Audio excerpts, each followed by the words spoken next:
just to add on Sujata's, we at Aravind follow SRKT formula, and very smaller eyes sometimes half a Q. So that's what we follow as a routine. So hearing about the preoperative planning regarding the biometry and the target refraction, so we come on to the next interesting topic. I think I was the lucky one to have the surgical topic as because the others are a little dry. I can kind of show off with the surgical skills. So I'll be talking about the pediatric cataract surgery, and also will be showing some difficult cases, how we manage. As we all know that, pediatric cataract surgery, unlike adult eye, it's much more challenging because you just do the surgery and forget the patient. It's not the case in children because you are operating on a growing eye. So the visual rehabilitation following that is very important. So, and also we have to keep in mind the quality of life in these children and their longevity. So that's what is making this challenging. And the other challenges you would face when you're dealing with a pediatric eye is the intraoperative challenges, because it's just not a miniature adult eye. There are some difficulties in managing the anterior capsule. It's much more thin and elastic. Then you will have the changing refractive status and what type of IOL power and what type of lens to be implanted. And again, looking at the socioeconomic status, how often this child is going to come for follow-up. All this will have to be kept in mind, and you have to decide what is best for that patient. And anatomical considerations: smaller eye, elastic capsule, and then post-operative myopic shift, and other ocular dimensions have to be kept in mind when you deal with these children. And examination and anesthesia is very important because intraocular pressure has to be evaluated in these children preoperatively. And as we all know that glaucoma is one of the common post-operative effects of IOL in these children, or even leaving them a phakic is more common in these children. And then the corneal diameter is very important, axial length is very important. Based on the corneal diameter, you decide whether you're going to implant a lens or you're going to leave them a phakic. And there are certain specific anatomical points like the scleral rigidity, and I already mentioned about the elasticity of the anterior capsule, and high vitreous pressure. So all these will have to be kept in mind. And coming to the surgery itself, we'll start with the wound construction. I'll kind of briefly give you certain steps. In the wound construction, depending upon the choice of lens, you would plan to do either a scleral tunnel or a clear corneal incision. If it's a younger child, you may prefer to do a scleral tunnel. A superior scleral tunnel is preferred, and the length of the tunnel is, or I would mean the width, the tunnel should be small, because you have to do invariably a primary posterior capsulectomy in these children. So keep it short. It will be helpful for the manipulation of the instruments. And so this is just to show you the scleral tunnel. Only this length is what I meant. And this is a clear corneal tunnel incision. A superior temporal would be preferred rather than a temporal incision in these children, keeping the astigmatism in mind. And the anterior capsule. The anterior capsule is much more elastic in these children. This is a lamellar cataract. So once you make a small nick, you can use a high-end viscoelastic substance or a hydroxypropyl methyl cellulose, which is convenient. But in the beginning stage, when you want to form chamber, it's better to use a viscous viscoelastic substance. So once you make a small nick, create a flap, use the utritus forceps, and then try to make the rhexis. You have to keep in mind that your shearing force should be centripetal, because it's very elastic, it's very easy to run away. So you have to grasp and re-grasp. There are a lot of other techniques, the popular technique by Ken Nischel, where you have the pull and push technique, where you make two nicks and then try to pull and push, which is much more controlled, and you have a good rhexis. And then in a mature cataract, similarly, now we have the advantage of using the trypan blue dye. Initially, in the beginning years, it was contraindicated, but now you can use. So you can use the dye.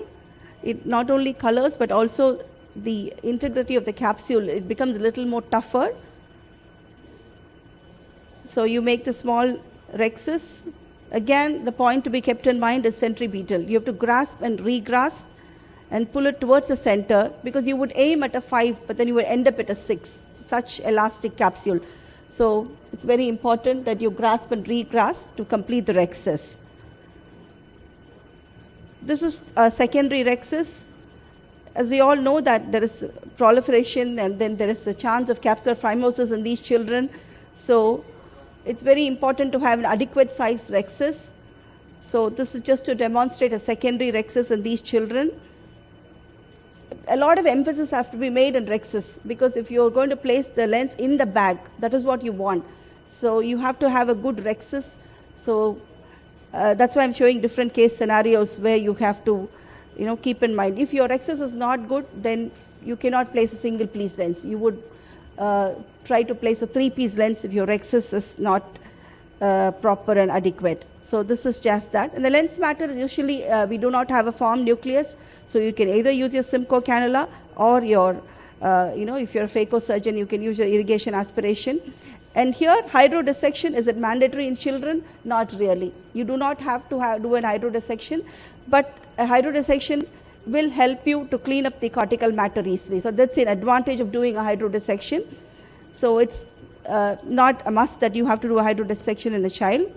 And you have to be careful when you're dealing with a posterior polar cataract. Sometimes these cataracts have a pre-existing posterior capsular dehiscence. So you should keep in mind that it might, especially young children, a total cataract, there is invariably a PC dehiscence. So you would keep that in mind when you're doing a lens matter aspiration in these children. If so, then your technique will be different. You have to aspirate and make sure that the cortex does not get dropped into the vitreous, or you can go ahead for a planar approach and try to do the cortical matter. Sometimes you can do an ultrasound where you can see the dehiscence in the capsule and the cortical matter in the antivitreous. So this is the aspiration.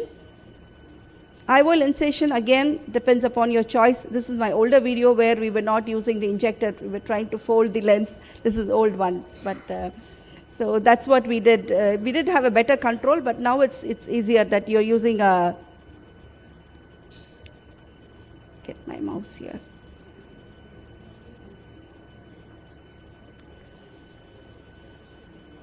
Okay, thank you. So this is just to show you the single piece lens. You need a good bag for a single piece lens. So you have to be very gentle. And again, the IOL for very young children, less than 3 years of age, even if it's in the bag, sometimes I prefer a 3-piece lens, because you do not know about the myopic shift in these children. So later on, when you're planning for an IOL explantation, a 3-piece would be better than a single piece. This is the primary posterior capsulectomy.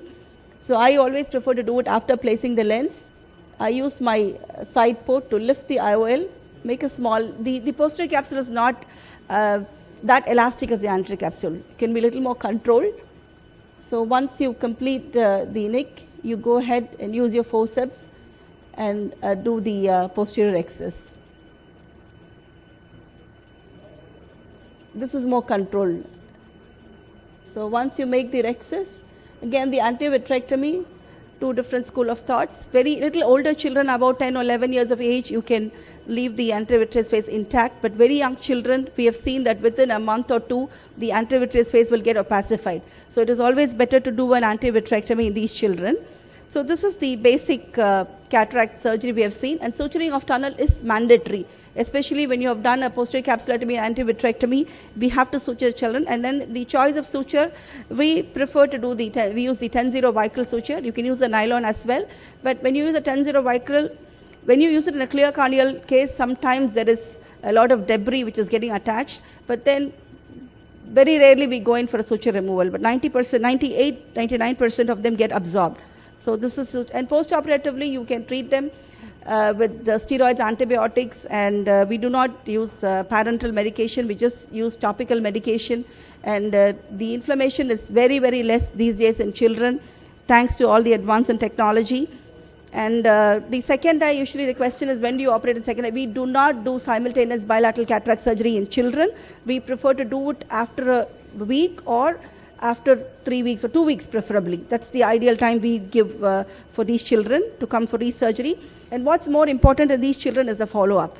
Based on the age of the child and the type of procedure you've done, you have to follow these children initially once in 2 weeks, because you have to assess their refractive status and give them the glasses, because we already are undercorrecting. You're having the myopic shift in mind. That myopic shift itself will induce some anisometropia and will cause amblyopia. So it's very important to follow up these children regularly and give them the glasses. And when you counsel these patients for surgery, what's more important is tell them that the follow-up is more important than the surgery. So when we tell them, we say 50% is over with the surgery, but the rest 50% lies on the follow-up and the rehabilitation. And when you follow up, what do you look for in these children? Secondary glaucoma and any presence of uveitis, which is very unlikely, but then when you're dealing with certain complicated situations, you might have these children coming up with and if the parent is not compliant in using the medication. And PC opacification, another problem in children. A lot of times they have their surgery, then they do not come, and they come after 3-4 years with dense PC opacification and dense amblyopia. Nothing much can be done. So it's very important. Underlying amblyopia has to be treated, and invariably 80% of them come with a strabismus. So you have to see them and then decide when you're going to surgically correct them cosmetically. So effective rehabilitation, again with glasses or contact lens, whatever procedure you've done, and treatment of amblyopia. So next would be my complicated cases. I'll be showing some interesting cases which we have done. This is a patient here with a traumatic cataract. You can see do you have a pointer here? Oh, yeah, I have it, thanks. So you can see the ruptured anterior capsule. So do a good rhexis, remove the cortical matter. The bag is intact. So you can see that this patient, we placed a 3-piece lens. So this is the rhexis, you can see. So you place a 3-piece lens. Though it's in the bag, we didn't want to take a risk because the bag was not, the rhexis was not complete all around. So this is the traumatic cataract. When you deal with a preoperative evaluation is very important in these children, because you have to know what type of injury and then complete understanding of the ocular anatomy, because you have to, the decision making is very important in these children. Sometimes you will end up in surprises, and what is important is to counsel the patient of what to be expected out of surgery. And also regarding the nature of injury, any history of intraocular foreign body, because we've seen intralenticular foreign bodies, we have seen perforations in the posterior capsule, we have seen foreign bodies in the retina. So all that is very important, and the duration of the injury. So this is another patient here. You can see there's a lot of posterior synechiae. And again, the decision making of releasing the synechiae is also very important, because sometimes associated with the synechiae or associated with the trauma, you might have a subluxation. So in that case, I would prefer to leave the synechiae behind. You can see the plaque. There's a thick plaque here, we can see. I'm trying to enlarge the rhexis. You can see the fibrosed anterior capsular flap here. You have to be very gentle. Sometimes when you pull, you'll pull the whole bag. So this was not right actually. So peeling the plaque is very important. Sometimes you're lucky that, it just comes out as a nice flap with the central adhesion. So again, look at all the maneuvering. You can can't just drag it out. Once it's done, you would do a posterior capsulectomy and an antivitrectomy. So this is secondary IOL implantation. Again, not all traumatic cataracts we would do the IOL implantation the first sitting, depending upon the severity of injury. So in such cases where it's a very disorganized globe and it's a lot of inflammation, it's a little older child, you would do a 2-step procedure, where in the first stage you would remove the lens matter and then take the child after a month usually for a secondary IOL implantation. So this is the lens in the sulcus. So take home always a lens in the sulcus, prefer to put a 3-piece lens.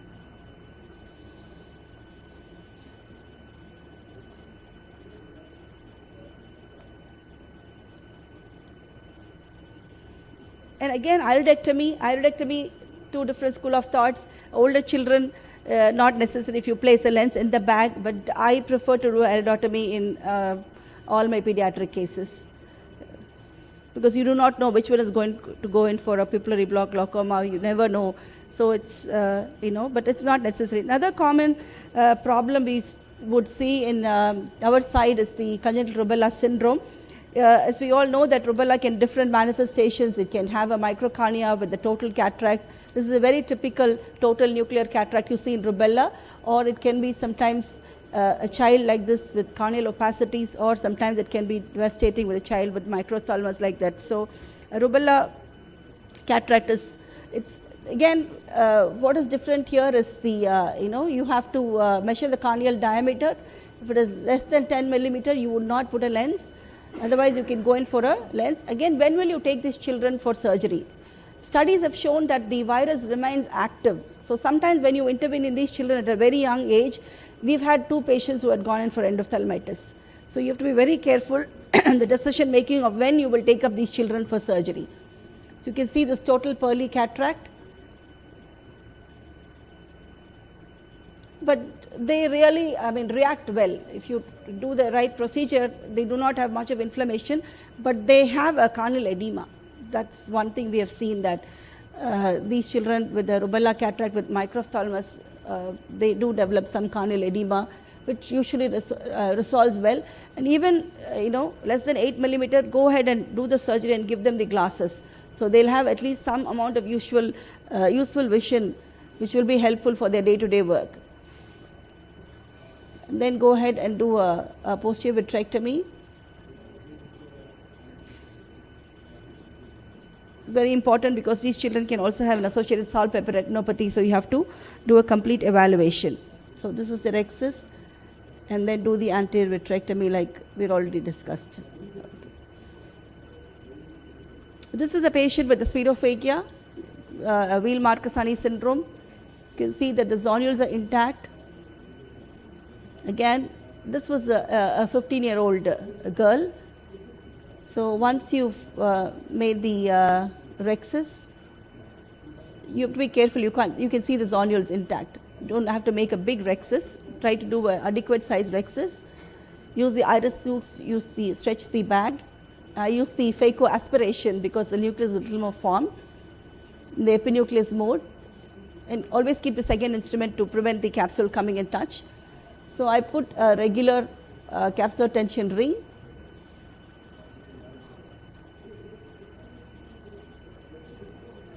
You can either use the injector. I prefer to do the manual insertion. So once the cortex is aspirated, I found out the rhexis was small. So if you may have a small rhexis like this, you will definitely have a capsular phimosis. So you release your iris hooks, then you extend the capsule, because if you have them on, it is going to have some tension on your capsule. So once you enlarge the rhexis, this was one of our free patients, so she could not afford a foldable lens, so we're putting a rigid lens. And what's more important is these patients to follow them up regularly, because later on the zonules might become weak and they might go in for a decentration, and you may have to take them for a scleral fixation or iris fixation later on. So again, the next common scenario, or rather uncommon scenario, you would see the subluxated lens. It's usually following a Marfan syndrome or a homocystinuria. So if the subluxation is less than 4 clock hours, you would use a regular capsule tension ring, or you have these segment implants which you can use to stabilize the bag. But the Sione's ring, which was found by the Sione and Osher in 1998, is very helpful. It's got a ring with the eyelet, so which is very helpful to stabilize the bag. And there are certain specific techniques you have to follow when you're using a tension ring. You have to have a smaller rhexis, you have to use gentle hydrodissection, and always implant the CTR within the bag. If your bag is gone,